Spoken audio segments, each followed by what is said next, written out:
Salut à tous, bienvenue sur Motors & Co. Aujourd'hui on reçoit Cédric, il a 32 ans, il est technicien en matériel de boulangerie. Il vient nous présenter sa Triumph Daytona T595 de 1997 avec 66 000 km au compteur.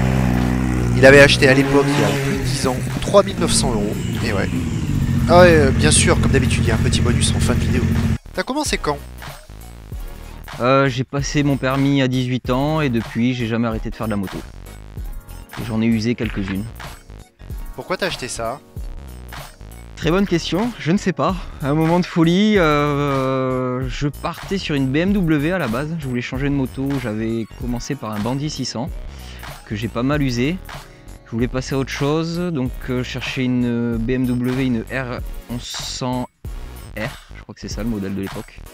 Trop cher pour moi, donc après je cherchais un Speed Triple, un 955. Et en fait c'était beaucoup plus cher qu'une Daytona et je suis tombé sur celle-là, un petit coup de cœur, que ce soit au niveau du moteur, de la couleur, de tout. Tu roulais avec quoi? Alors j'ai commencé par un Bandit 600, ma première, bridant 34 chevaux, pour me faire la main, les genoux, enfin un peu tout. J'ai fait un peu toutes les parties de mon corps dessus. Après j'ai eu cette Daytona et entre temps j'ai eu une KTM Adventure, une BMW et un CBR. Tu fais aussi l'entretien? Alors l'entretien c'est quasiment que moi qui la touche, à part les grosses pannes où là elle a dû passer par un garage faute de matériel. Je sais pas, t'as une tête, on a envie de t'envoyer des cailloux avec ta casquette cam là. C'est cher à entretenir? Je fais venir moi les pièces directement d'Angleterre, ça coûte beaucoup moins cher que de les acheter en France. Donc prix des filtres, filtre à air, bougies, c'est à peu près standard sur toutes les motos, à dire entre 15 et 30 € pour les filtres. Pareil pour les bougies, l'huile bah, c'est classique. Et donc ça c'est pour l'entretien standard. Pour les pneus bah, c'est un petit billet parce qu'ils sont assez gros, c'est du 190 à l'arrière. Je suis en Diablo Rosso Corsa, pneu bighomme à l'arrière qui est un super bon compromis, qui accroche très bien le pavé. Par contre qui s'use très vite, on va dire durée de vie 3000 km à l'arrière. J'adore quand c'est granuleux. Tu la prends tous les jours? Non, à une époque je roulais tous les jours avec quand je l'ai eu au début et non plus maintenant. Maintenant c'est vraiment occasionnel, surtout vu sa fiabilité, je préfère la préserver, c'est vraiment une moto plaisir. Tu fais du circuit? J'ai fait plusieurs sorties circuit avec, c'est super sympa. Après on arrive quand même vite à ses limites, que ce soit au niveau du poids, des suspensions. Ça reste une moto quand même assez lourde et avec des suspensions très souples. Donc ça a tendance à très vite frotter dans les virages. Elle est d'origine? Donc moto en dehors de pièces Triumph, donc entièrement d'origine. Donc ligne par contre, ligne Triumph non homologuée. Passage haut. Ça chante bien, ça met bien en valeur la roue arrière, le monobras arrière. J'ai un lèche-roue, les clignotants et un capot de selle. Donc c'est des pièces Triumph sauf les clignotants. Cligné en vrai faux carbone. T'as forcément des galères. Alors des galères, là on est parti pour 20 minutes de film. Non, de nombreuses galères. Donc en plus des pannes connues chez Triumph qui sont un peu récurrentes, des problèmes de batterie parce que la moto consomme énormément au démarrage pour le démarreur.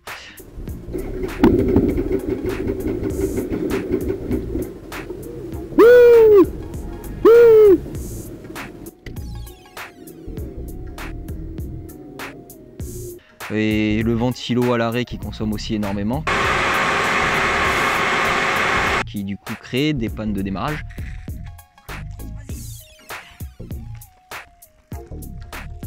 Quoi d'autre? Plus grosse casse moteur, donc remplacement du vilebrequin, bielle, segmentation, voilà. Elle a fait pendant 2 ans et demi à l'arrêt le temps d'avoir les pièces, qui ont pareil été très compliquées à trouver chez Triumph. Non après ouais, fiabilité j'étais loin de tout dire hein, parce que c'est vrai quand je dis que c'est un nid en merde cette moto. Des problèmes sur le pignon du 4e rapport. Oh la liste elle est tellement longue. Problème de batterie très souvent aussi. Problème d'injection. Je suis sorti sur un drapeau noir. Arrivé dans la ligne des stands, bah, je me suis aperçu que je fumais de partout. C'était dû à une vis du cache-culbuteur, filetage arraché, donc j'avais toute l'huile qui s'échappait sur le moteur, l'échappement et sur le pneu arrière. C'était sympa. Deuxième fuite d'huile quelques semaines après, le joint du cache-culbuteur qui s'est arraché. Donc là j'ai perdu à peu près 2 litres d'huile sur mon pneu arrière. Donc ça a fini par 2 km à pousser la moto jusqu'à chez moi, c'était un vrai bonheur. Problème électrique, donc la moto en panne complet de batterie. J'ai eu du riz d'essence débranché dans le réservoir, c'est-à-dire que j'aspirais l'essence du réservoir mais je le recrachais dans le réservoir. Donc la moto ne roulait plus. Donc c'est foireux une T5.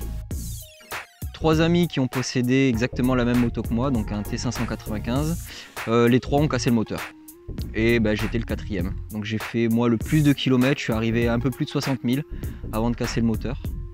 Donc ça reste du coup maintenant un petit peu une perle rare, une moto qui roule encore. Comme tout anglais, s'il n'y a pas d'huile dessous, c'est qu'il n'y a pas d'huile dedans. Quelle indignité. Un conseil pour les acheteurs? L'achetez pas, à part si vous adorez la mécanique, mais à la rigueur, le modèle que je vous conseille, c'est un 955 i de 99-2000, donc c'est la même carrosserie, même cadre, sauf qu'ils ont entièrement revu le moteur pour essayer de la fiabiliser. Et en ville? En ville, mais t'es con quoi, faut pas, interdit. Ça chauffe tellement que vous allez casser le moteur. Faut pas aller en ville, c'est interdit. Tu vas acheter quoi? Pour l'instant aucune, j'en ai trop. J'en ai 3, 2 qui roulent et la 3e en cours de restauration. Donc on va s'arrêter là pour l'instant, c'est plus raisonnable. Au guidon ça donne quoi? Alors ça reste quand même une moto assez lourde sur le train avant. Donc dur à amener sur vraiment du sinueux, mais par contre dès qu'on est sur de la grande courbe, un goudron très propre, c'est fabuleux, c'est un rail. Le moteur par contre a des sensations de dingue, donc très coupleux pour un 3 cylindres. Donc à partir de 3500 tours ça relance super bien, on n'a pas besoin d'aller chercher la puissance vraiment très haut. Donc c'est une moto même bridée à 106 chevaux qui reste très performante, très performante et très agréable à conduire. Tu veux la garder? Ouais, vraiment, je la garde. Enfin, j'ai refait le moteur vraiment pour le plaisir parce que c'est une moto qui commence à être rare, surtout vu le nombre qui sont cassés. Donc c'est vraiment une moto plaisir. Au quotidien, je la déconseille.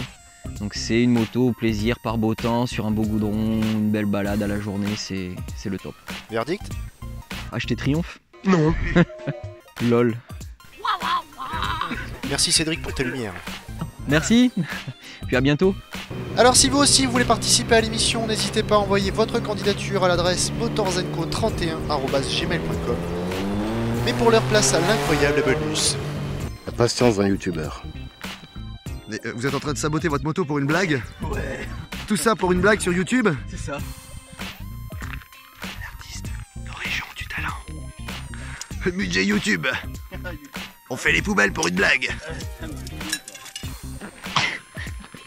Je m'en fous.